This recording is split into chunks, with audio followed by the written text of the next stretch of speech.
Imagine a visão arrebatadora de um anjo caído de asas negras imponentes, pairando sobre uma terra primitiva envolta em névoa e fogo.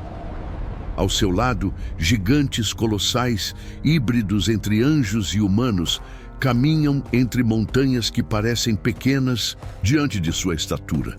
O céu vibra com uma energia ancestral, enquanto uma voz misteriosa pergunta: quem realmente foram os Nefilins? O segredo do livro dos gigantes está prestes a ser revelado.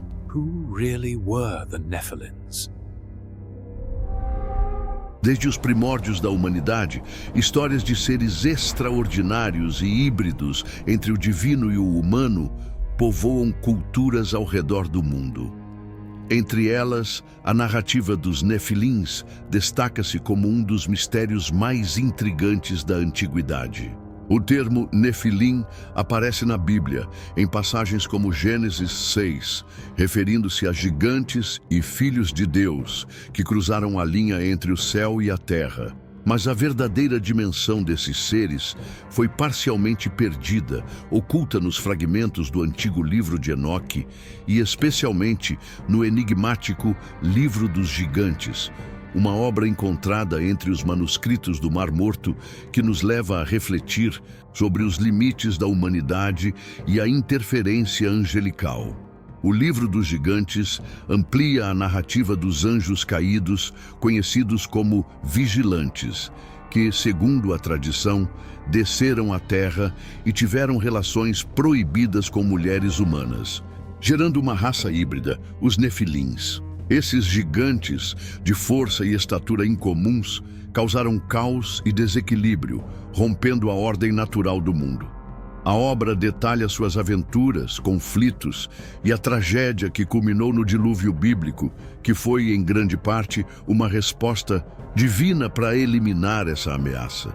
Mas mais do que uma simples história fantástica, esse relato contém nuances sobre a manipulação genética precoce, a corrupção espiritual e os limites da ciência ancestral.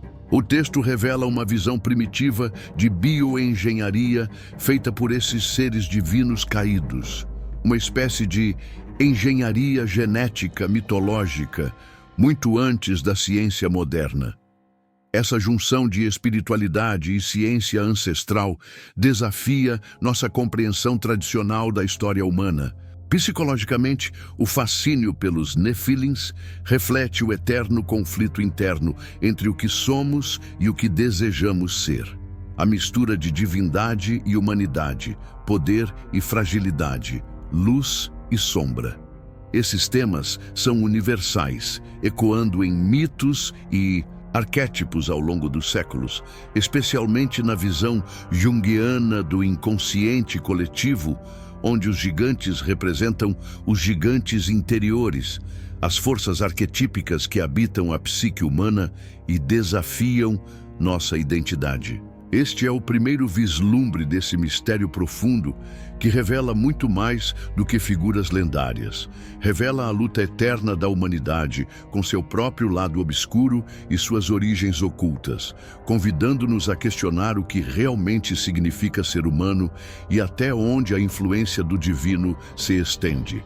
Os registros do Livro dos Gigantes nos conduzem por corredores sombrios da pré-história espiritual da humanidade. Um tempo em que o céu e a terra pareciam compartilhar o mesmo chão. Segundo esses textos antigos, os Nefilins, frutos da união proibida entre os filhos de Deus e as filhas dos homens, não eram apenas criaturas de tamanho colossal.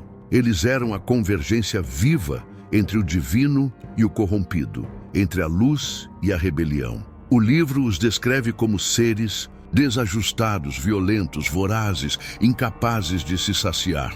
Alimentavam-se de tudo, rebanhos, colheitas, animais e então de carne humana. As tábuas fragmentadas contam que sua fome se tornou insustentável. A própria terra gemeu sob o peso dos seus corpos e de sua crueldade. E é neste cenário de caos que surge um dos elementos mais estranhos: sonhos. Os próprios gigantes começam a ter visões perturbadoras, sinais de um juízo iminente. Um deles, chamado Mahawai, viajava até os céus para buscar respostas com o patriarca Enoque. Enoque, já transformado em uma entidade celeste segundo certas tradições, teria revelado aos Nefilins que seu fim estava decretado. Eles seriam aniquilados, não por homens, mas pelas forças do céu e pelos elementos da própria criação. Aqui, o texto ganha uma profundidade quase trágica. Os gigantes, apesar de monstros, demonstram medo, fragilidade, arrependimento. Há algo de humano neles, ou ao menos algo que ecoa no coração humano. Não é só uma história de destruição, é uma história sobre transgressão e suas consequências. O livro dos gigantes não apenas relata, mas acusa. Ele denuncia os vigilantes, os anjos que abandonaram seus postos, como responsáveis pela corrupção do mundo. Eles ensinaram segredos proibidos, astrologia, armas de guerra, encantamentos. O conhecimento, quando dado antes do tempo, vira veneno. E foi exatamente isso que os vigilantes fizeram. Apressaram a humanidade para além de seu tempo. Criaram civilizações precoces, sim, mas à custa da inocência, da harmonia, da ordem divina. Essas civilizações, muitas vezes enterradas nas areias do tempo, deixaram rastros, megálitos que desafiam nossa compreensão moderna, mapas celestes gravados em pedra, estruturas construídas com precisão impossível. Seriam esses os vestígios das cidades dos gigantes ou dos homens moldados pelos seus conhecimentos? O que é fato é que o dilúvio, aquele descrito em Gênesis, aparece como o grande reset divino, um ato radical para apagar da terra aquilo que os céus já não podiam suportar. Mas a pergunta incômoda continua: por que preservar esses relatos? Porque, mesmo sendo considerados apócrifos, textos como o Livro dos Gigantes continuaram a circular por milênios. Talvez porque eles toquem algo que a narrativa oficial evita: a possibilidade de que o mal, antes de ser um inimigo externo, é o resultado de alianças internas, acordos feitos com aquilo que sabemos ser perigoso, mas desejamos mesmo assim. Os vigilantes não estupraram mulheres, elas os desejaram. Os gigantes não surgiram apenas como monstros, eles eram filhos do fascínio humano com o poder. Essa ambiguidade moral dá profundidade à história e a aproxima da nossa própria condição. Porque hoje continuamos fazendo pactos com os novos vigilantes. Mas o céu não permanece em silêncio quando a criação é violada. A corrupção dos anjos caídos e de seus filhos gigantes chega até o trono de Deus como um clamor insuportável. O livro de Enoque descreve com clareza o momento em que os arcanjos Miguel, Gabriel, Rafael e Uriel são convocados para testemunhar a decadência da terra e executar o julgamento divino. É Rafael quem recebe a ordem de prender Azazel em um deserto ardente e cobri-lo com pedras afiadas, como quem sela uma ferida cósmica aberta. Miguel lidera o extermínio dos Nefilins nas guerras que antecedem o dilúvio. O céu, em resposta ao caos genético e espiritual, se levanta com força avassaladora. Esses gigantes, que um dia caminharam com arrogância entre os homens, agora são perseguidos pelas próprias aberrações que herdaram. As fontes antigas descrevem como, em meio ao terror, os Nefilins pediram aos seus pais anjos caídos que intercedessem por eles diante de Deus. E então, pela primeira vez, vemos os vigilantes, aqueles seres de luz que desceram com promessas de poder e glória, caírem em desespero. Enoque é chamado como mediador entre o céu e os vigilantes, e sua jornada ao trono divino é narrada como uma travessia entre mundos. Mas o veredito é imutável: não haverá perdão. O que foi corrompido deve ser apagado. O dilúvio não é apenas uma enchente, é uma cirurgia cósmica. Uma limpeza não só de carne e osso, mas de linhagens, memórias e arquivos genéticos. Os Nefilins são destruídos e seus espíritos, conforme o livro de Enoque, permanecem vagando pela terra como os espíritos dos mortos,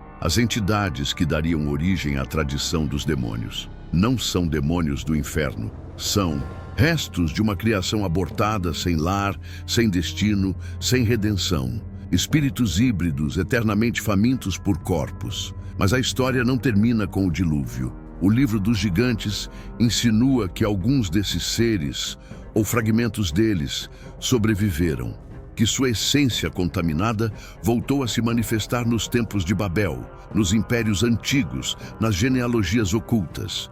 Alguns manuscritos conectam os Repaim, os Anakim, os Zamzumim, povos de estatura e força incomuns, como descendentes diretos dos sobreviventes da linhagem dos Nefilins. A terra prometida para onde vai Josué está infestada por esses remanescentes. O conflito espiritual se repete, o homem comum contra as sombras do passado. A terra ainda guarda ecos desses gigantes, não apenas nos fósseis ou nas lendas, mas talvez em códigos genéticos, em estruturas arcaicas que desafiam explicações, em traços de orgulho e violência herdados. E a pergunta que ressoa, sutil e desconfortável é: e se esse código não foi totalmente extinto? E se parte da corrupção dos vigilantes e de seus filhos sobreviveu, silenciosa, mas ativa? E se os sonhos de imortalidade, de hibridismo, de fusão entre homem e máquina que hoje dominam nossa ciência moderna,